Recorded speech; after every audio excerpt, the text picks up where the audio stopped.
Hey everybody, William here, and today I'm going to be talking about proper mechanics of bending over and exercise. Yay, fun topic.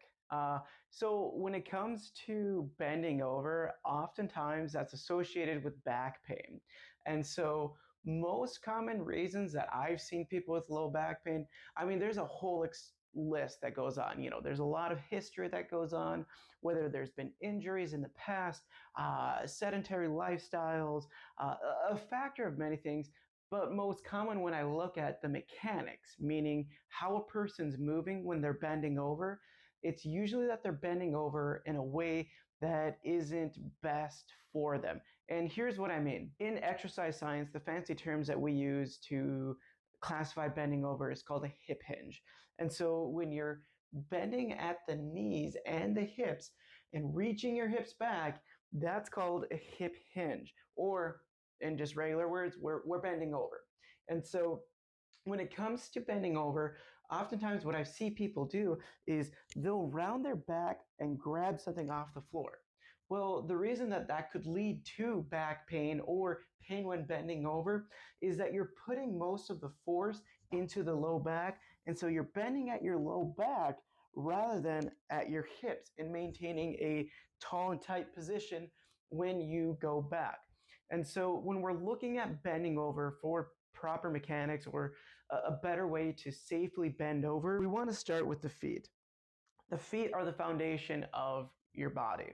So with the feet, they should be about shoulder width apart. It could be a little bit outside or a little bit more inward, whatever feels better for you. However, we just don't want to be too wide or too narrow when we're bending over. The next thing that we want to do is we want to make sure that we're bending at the hip instead of the low back. And so how that'll look is I have my feet about shoulder width apart. I'll have a light bend in the knee. And this is where most people get confused as well, is they associate too much knee bend versus hip bend. And so it's one bend of the knee and the rest is going into the hips. Now those hips should be reaching as far back as they can while I'm bending over. Now, can you squat down to pick something up? Yeah, absolutely. However, for this video, I'm talking about the proper mechanics of hip hinging, aka bending over. So remember, our feet are about shoulder width apart. We have one bend in the knee, and that's when those hips begin to reach back. The last thing that we want to focus on is keeping a tall and tight position, meaning that my back is in a straight line or as best as it can be. So when I'm bending over to pick something up, I want to make sure that I'm keeping tall. That way I'm avoiding bending over and letting my spine collapse forward. Now, the last bit with proper mechanics when it comes to bending over is talking about the feet once again.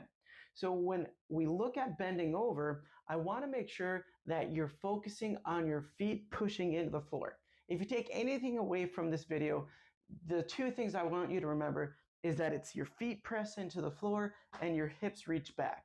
That'll solve a lot of problems when bending over. So what I mean by pushing your feet into the floor is when you're bent over and you're standing tall, if you focus on pushing your feet into the floor, you allow your lower body to take in most of the movement, and it's force being produced from the hips, the quadriceps, the glutes, the hamstrings, I mean the entire body, versus when you don't push your feet into the floor, you bend over, you can arch a little bit through your back because you're pulling through the spine rather than pushing into the floor.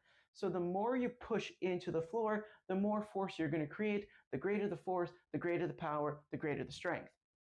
So now that we've talked about the mechanics of bending over and how that can be associated with back pain, let's talk about some exercises to help you with starting to feel better, move better, get stronger when it comes to bending over. Let's say, for example, that bending over does cause quite a bit of pain and discomfort, but we're okay with being on the floor. We're going to work on establishing the glute bridge first. Now, the bridge motion is very similar to that of the hinging motion. The only difference is we're on the floor. So when we get ourselves set up for the glute bridge, we don't want our heels too close to our butt. I like to go about a hand length distance, if not further, from that position there, I'm going to be grabbing my sandbag here. And I'm using a core sandbag for this. This is great for corrective exercises such as the glute bridge or dead bugs. And I'll go into another video describing the details of these corrective exercises and why I love sandbags so much. So grabbing my bag, I'm going to be holding the bag from the inside. From this top position, I'm going to be pulling the bag apart so that way it creates tension through my lats, my core, and throughout the entirety of my body. From this position here, I'm going to pull my ribs down, I'm going to pull my hips up, and then again, focusing on my feet pressing into the floor as I raise my hips up, controlling them back down. So again, I'm focusing on pressing through the feet, keeping the hips and the ribs tight. I don't want to overextend because that will start aggravating my low back. And so the goal here is to have the hip in line with the knee and the ribs, slow and controlled on the way down, focusing on the feet, pressing into the floor. Once we've gained some proficiency with the bridging, it might take maybe a few sessions in and you start feeling better, that's when we can start progressing into the next progression of bending over. The next progression is going to be a kettlebell RDL. Now you can use dumbbells as well. If you have 2 dumbbells, you can do that, or 2 kettlebells. Just make sure that the weight is moderate, not too heavy, but also not too light. For today, I'm just going to be using the single kettlebell as an example. So with the RDL, now we're taking the motion of hinging into a standing position, but it's going to be loading up in a partial range of motion. Fancy words for we're not touching the floor.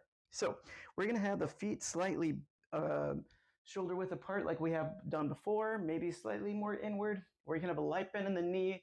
We're going to keep our tall and tight chest as we reach our hips back. Now the goal here is to have the bell just slightly below the knees. Press your feet into the floor, then stand tall. So again, I have a light bend in my knee. I reach my hips back, keeping myself tall and tight, pushing my feet to the floor as I stand tall. The next progression is going to be a sandbag deadlift. Now, with the sandbag deadlift, this does help progress us because A, you're going to be going further down towards the floor, which does increase the range of motion, which makes that harder. Other thing that we get to have, which does make it slightly easier, is that we have 2 handles. So with the 2 handles, like we did before with the bridge, you can spread the handles apart, creating more tension throughout the lats. That way we can keep more tension throughout the body, which will help us with keeping stability. And so motions are always going to be the same when it comes to bending over. Remember, it's a slight bend in the knee. It's reaching those hips back, keeping that tall and tight position. I grab the bag, I pull the handles apart, I press my feet to the floor, then I stand tall.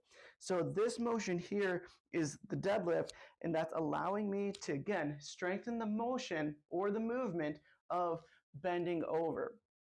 The next progression that we can move into after the sandbag deadlift is the kettlebell deadlift. That's where I have the kettlebell on the floor. Now this is going to be a progressive exercise because now instead of having the dimensions of the bag being wider and longer, it's going to be more narrowed, and I only have 1 handle to grab onto. So I'm going to have to really focus on corkscrewing my shoulder blades inward, so that way I can get my lats to fire similar to how I had the bag pulled apart. So the bell's going to be in line with the center of my feet and or shoelaces. I'll have a slight bend in my knee. I'll reach my hips back.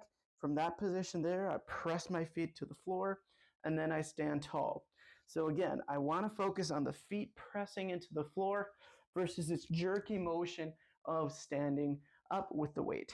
Now, from there, you can progress into a variety of different exercises, whether it's continuing with the kettlebell and going into kettlebell swings. Maybe we're going to be progressing with the sandbag and going into some good mornings. Maybe it's some USB cleans. Or perhaps we move into a completely different tool and we start using a trap bar for some deadlifts, or a barbell for some deadlifts, or whatever varied exercises you want to start implementing and putting in to your exercise routines based on your goals, your body, and also just overall your preference. There is no right or wrong way of doing this, except that you want to ensure that you're doing proper exercise techniques while you're training. So if you like this video, if you found this helpful, please like, share, subscribe, and I'll see you in the next one.